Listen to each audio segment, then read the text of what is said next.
មីយ៉ាន់ម៉ាបង្កើនការវាយប្រហារតាមអាកាសទម្លាក់គ្រាប់បែក500ផោនវាយប្រហារជិតព្រំដែនថៃយោធាមីយ៉ាន់ម៉ាបង្កើនការវាយប្រហារតាមអាកាសលើទីតាំងរបស់កងកម្លាំងការ៉េនដោយមានការប្រើប្រាស់នៅគ្រាប់បែកទម្ងន់500ផោនជាបន្តបន្ទាប់ខណៈដែលការប្រយុទ្ធគ្នានៅតាមបណ្ដោយព្រំដែនមីយ៉ាន់ម៉ាថៃកំពុងតែមានភាពតានតឹងខ្លាំងព័ត៌មានដែលទទួលបាននៅថ្ងៃទី10ខែកក្កដា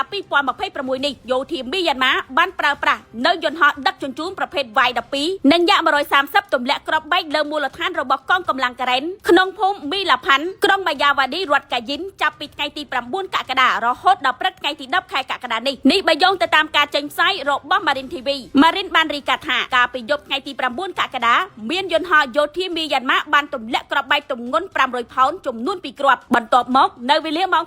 7:30នាទីព្រឹកនៅថ្ងៃទី10ខែកក្កដានេះយន្តហោះបានទម្លាក់នៅគ្រាប់បែកដែលមានទម្ងន់500ផោនចំនួន3គ្រាប់បន្ថែមទៀតលើទីតាំងដដែលដែលត្រូវបានគេរាយការណ៍ថាសម្ដៅលើការវាយប្រហារលើលេនដ្ឋាននិងខ្សែការពាររបស់កងកម្លាំងការ៉េនស្របពេលជាមួយគ្នានេះកងកម្លាំងយោធាមីយ៉ាន់ម៉ាបានឈរជើងនៅក្នុងតំបន់ម៉ែគូលៀងទល់មុខនៅក្នុងស្រុកម៉ែសុតប្រទេសថៃហើយថែមទាំងបានបាញ់នៅកំភ្លើងត្បាល់ដែលមានទំហំ80មីលីម៉ែត្រសម្ដៅទៅលើទីតាំងមីនឡាផាន់បន្ថែមទៀតសំឡេងផ្ទុះនិងការប៉ះទង្គិចគ្នាបានលាន់ឮជាបន្តបន្ទាប់នៅតាមបណ្ដោយព្រំដែនមីយ៉ាន់ម៉ាថៃខណៈដែលការប្រយុទ្ធគ្នានៅជួរមុខនៅតែបន្តមានភាពតានតឹងដោយសារតែស្ថានភាពសន្តិសុខកាន់តែមានភាពតានតឹងអាជ្ញាធរថៃបានសម្រេចផ្លាស់ប្ដូរទីតាំងបង្រៀនរបស់សាលាម៉ែកូនកែនក្រោមការិយាល័យអប់រំបឋមសិក្សាតាក្នុងស្រុកម៉ែសុនទៅកាន់តំបន់ទីតាំងបណ្ដោះអាសន្នចំនួន4ដើម្បីធានាសុវត្ថិភាពដល់សិស្សនិងគ្រូបង្រៀនការផ្លាស់ប្ដូរនេះរួមមានថ្នាក់មត្តេយ្យសិក្សាទៅកាន់បញ្ឆមណ្ឌលអភិវឌ្ឍកុមារភូមិលេខ1ចាប់ពីថ្នាក់ទី1ដល់ថ្នាក់ទី3ទៅវត្តសុរិទ្ធមង្គលថ្នាក់ទី4ដល់ថ្នាក់ទី